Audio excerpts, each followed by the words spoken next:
Hello, this is Wade Frazier. This is May 6th, 2026, 8:39 a.m. So this is going to be about what I call the Fifth Epoch, which is an epoch where free energy technology is available to all humanity, anti-gravity, all sorts of exotic technologies that are on the planet and older than I am,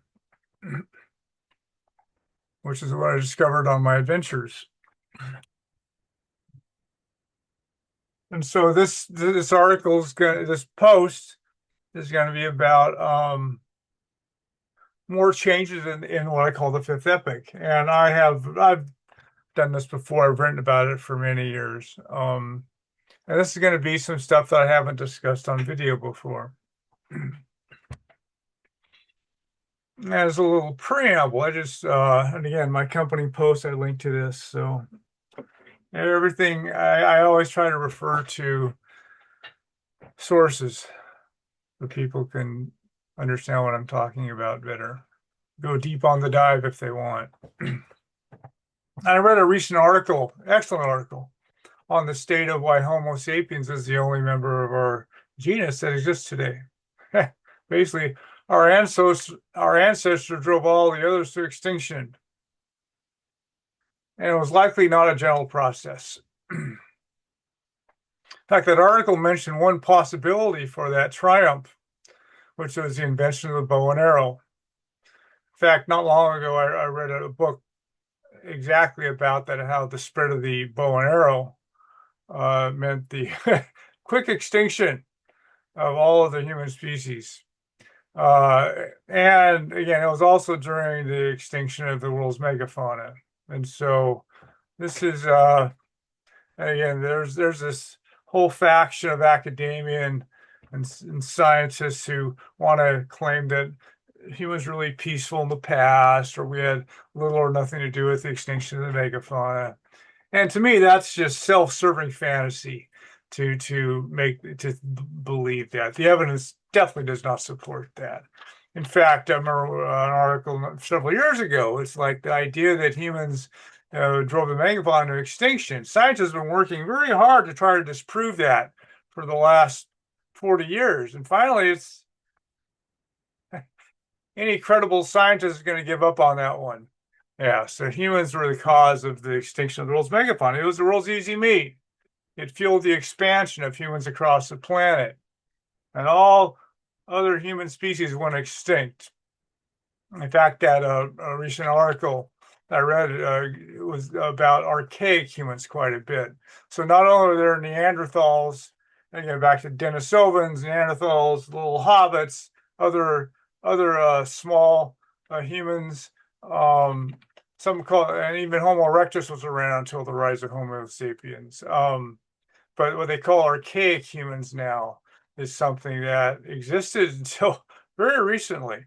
And so the last ones died out maybe only 15,000 years ago or something. So anyway, yeah, so archaic humans, Neanderthals, Denisovans, the hobbits, again, all the world's easily killed meat, all went extinct with the expansion of Homo sapiens across the planet. In fact, that article speculated, and I've seen this a lot, where maybe we had better, again, bow and arrow. We had more lethal tools.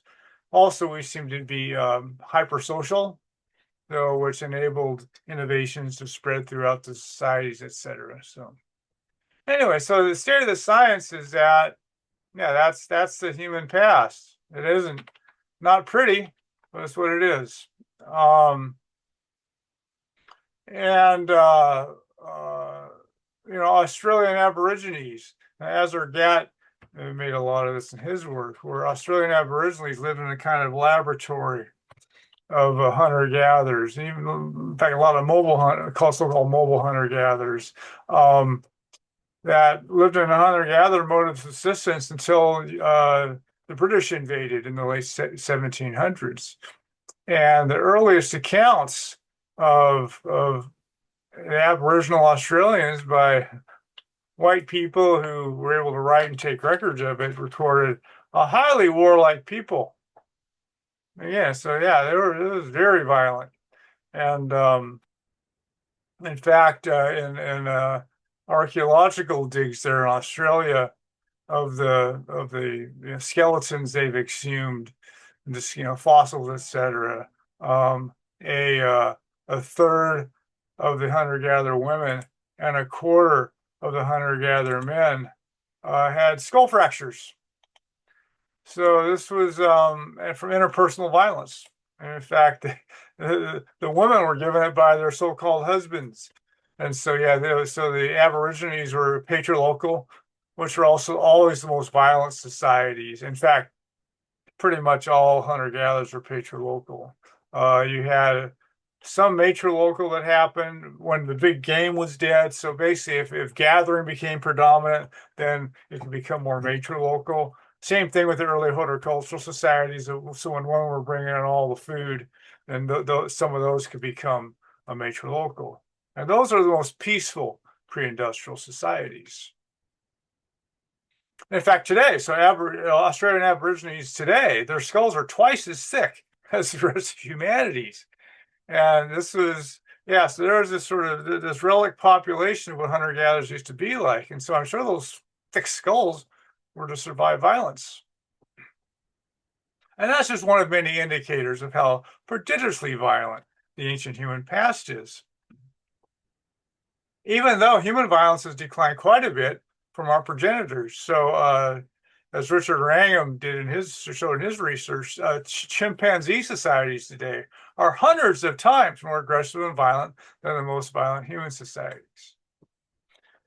Add in the fact that half of all children died until the Industrial Revolution for the whole human journey. In fact, going all the way back to gorillas, only half of the offspring lived to be reproductive age. And so a lot of that was through infanticide. In fact, with humans, it was the parents killing them. And so take all that into account. It's easy to imagine how grim pre-industrial life must have been. And slavery, just a sign of the times. In fact, slavery didn't end until industrialization. The rise of machines, energy power machines is what ended industrialization. So what my studies have convinced me of is that human societies have become progressively more humane and less violent, which directly correlates with the increasing energy surplus and improving standards of living. And so, but the Industrial Revolution is really young. My grandfather lived in a sod hut as a child. The violence of those days. I mean, I can hardly imagine the violence my father was subjected to while growing up. And then my father's mother marveled that she had 6 children and all lived to be adults. And it took me many years to understand why that was. And it's because theirs was about the first generation in which childhood death had been conquered to the extent that you could have 6 children and they'd all live. Yeah, that a century earlier, that didn't happen. And so, yeah, this is new. This is the conquest of childhood death. I've called the biggest event in the human journey so far. Yeah, I'm hard pressed to think of anything else I could compare. And then what I call the Fifth Epoch, which advent of free energy and all this other stuff that makes the Star Trek future. That is the only thing I can think of that which would be a bigger event. We become spacefaring, scarcity and fear are done, all that kind of stuff. And again, to get to the meat of this post, and again, as I divided the human journey into these epochs, which were based on energy breakthroughs, energy practices, was the foundation of every epoch, from the first stone tools and fire to the world's easy meat to the farming to fossil fuels as part of the Industrial Revolution, still is. No beings before the new epoch could imagine what was coming. Yeah, nobody could see it coming. Nobody could even imagine the next epoch. And if you had tried to describe to people what was coming, they would have had no framework to even begin to understand what you were talking about. And it will be that way for almost all humans today. So when I talk about the fifth epoch right now, almost no humans on Earth can understand what I'm talking about. Their immediate reactions are denial and fear, etc. And it's because it just their little minds are focused on survival and temporarily sating their addictions. And I realize that's normal. It's something that we can't judge that. It's normal. Very few people have the capacity to imagine this epoch is coming. Just like no humans could imagine the next epoch. This is the first time actually in the human journey where people are imagining the next epoch before it arrives. This is the first time this has ever happened. So this is why I'm such a voice in the wilderness. This is why this is so difficult. But again, the technologies for it are older than I am. This is what I learned on my journey. And if and when the fifth epoch arrives, what I call the fifth epoch, which is an epoch based on free energy and abundance. Anti-gravity comes with that, exotic materials. Again, it's my shorthand for it's a Star Trek future. Everybody in the world is richer than Bill Gates, just as the average American is richer than the richest man in Europe of 3 centuries ago. So this is what's coming. If enough of if enough of us can get it done. And again, as very few people are fit for this, I'm looking for those disillusioned idealists. And if and when that fifth epoch arrives, the world is the end. We'll know it, and nobody's going to miss it. And again, I made a post last year on some of those features, which I linked to in this accompanying post. And this post is going to mention again, the meat of this is now what changes are going to happen. And I mentioned, again, I've been writing about this for a long time. So poverty will end for all humans for all time. Warfare and violence will end. Environmental damage will end. Nations and races will end. There will be one language and one ethnicity. Humanity will be one family. That will happen quickly. That will happen very quickly. And in this post, I want to really discuss some of the changes in humans, in us. So what's going to change with us? Our societies is one thing, but what's going to actually change in humans? And there will be changes. We will be less capable in some areas, and compared to past humans, and we will develop new abilities also, though. For instance, records of ancient Greece show that they were stronger and more physically capable of hard work than today's humans are. Yeah, so there's records of them rowing across the Mediterranean, the boats they had, the ore ships they had, and those crews.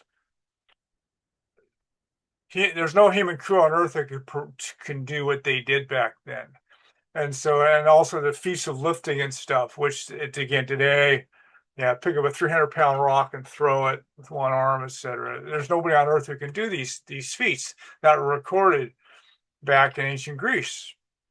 And it makes sense. So we no longer rely on our muscles like we used to. In industrialized nations, we're not relying on our muscles like we used to. So we're losing that. And this is just a trend that's been going on for a long time. So any male chimp can easily kill any adult male human in hand-to-hand fighting. They're at least 3 times as strong. Yeah, they have far more short muscle fibers called fast twitch, which is also why they can't swim. They're too dense, so they can't float. And so these are changes that have happened from our reliance on tools, and particularly now energy-powered tools with the Industrial Revolution. That's what it was all about: energy-powered machines. And our memories are probably not as good as those of pre-literate people. In fact, one of the famous Greek philosophers warned against the rise of literacy and how humans would lose their memories. And that's probably happened. So people relied on their memories more. So they passed down oral history through generations, etc. So yeah, they didn't have writing, etc., to record things. And so this was their history book, was oral histories passed down. In long distance vision. So back when being able to scan the horizon to see predators or approaching killer neighbor tribes, etc. Yeah, we don't see as well as we used to. In fact, nearsightedness this is something new in the human journey. So that's yeah, use it or lose it. So a lot of abilities that we had when life was far more rigorous, and we don't have them anymore. So doesn't mean we have to be history's fattest humans. That's got to do with processed food, which I write about a lot. Yeah. So when I call the fifth epoch, everybody lives to be 100. Everybody's healthy the entire way. All this kind of stuff. And today's young Americans are losing the ability to read a clock with hands on it, or read and write cursively. These abilities are being lost. In fact, almost nobody on Earth today knows how to make a stone tool. Yeah, the shoe and hand axes. Literally, just a handful of people on Earth today actually know how to make those. And it's not easy. And so those feats of craftsmanship are done, but we don't need them anymore. We don't need stone tools. We don't need them in our lives. And so these are lost skills. Yeah. So what? We don't need them. So it's like, yeah. So humans will change in those ways. I don't think we're going to become this big fat species, but we will have lost. We've already lost many abilities that we used to have. They've diminished because we didn't need them. But new horizons will open up.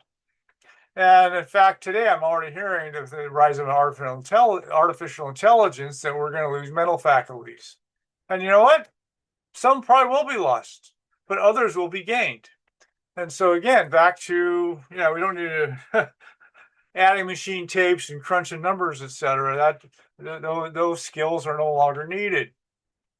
So there will be things there's some mental faculties will probably be lost, but others will be gained. We'll gain abilities right now that we can't imagine. Again, extrasensory perception will be normal, all this kind of stuff. And children will no longer be raised in adversity. And they found that if children are raised in adversity, which means that they're raised in an environment where they're hungry, they're not safe, this kind of stuff, which comes from poverty, disasters, these kinds of things. If children are raised in adverse environments, unsafe environments, again, starving environments, it causes lifelong brain effects. Today, it's called brain damage. And evolutionists might say it's not really brain damage. And what happens is the prefrontal cortex shrinks, is where our thinking gets done, and our amygdala swell, which is our fear and emotion center.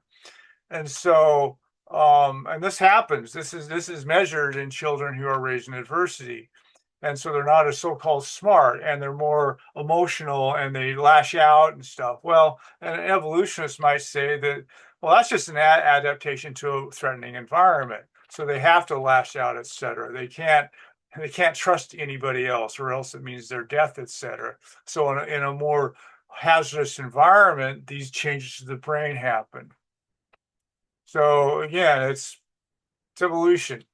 And so, well, if we don't live in hazardous environments any longer, yeah, so our fear, fight, or flight response is going to become much reduced, because fear is not going to be predominant. Fear is fear and scarcity, these are going to be relics of a human past. And so people aren't going to react that way. So our amygdalas will probably shrink, and then our prefrontal cortexes will probably grow, be my guess.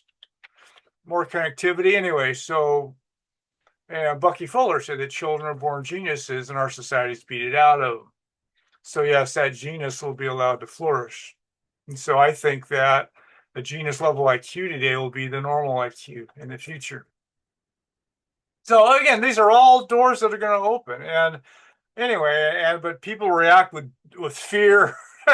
I see these fear and denial reactions to all this, because that's where people are stuck. Okay, survival mode, etc. And I don't expect them to awaken from that until you can deliver free energy into their lives.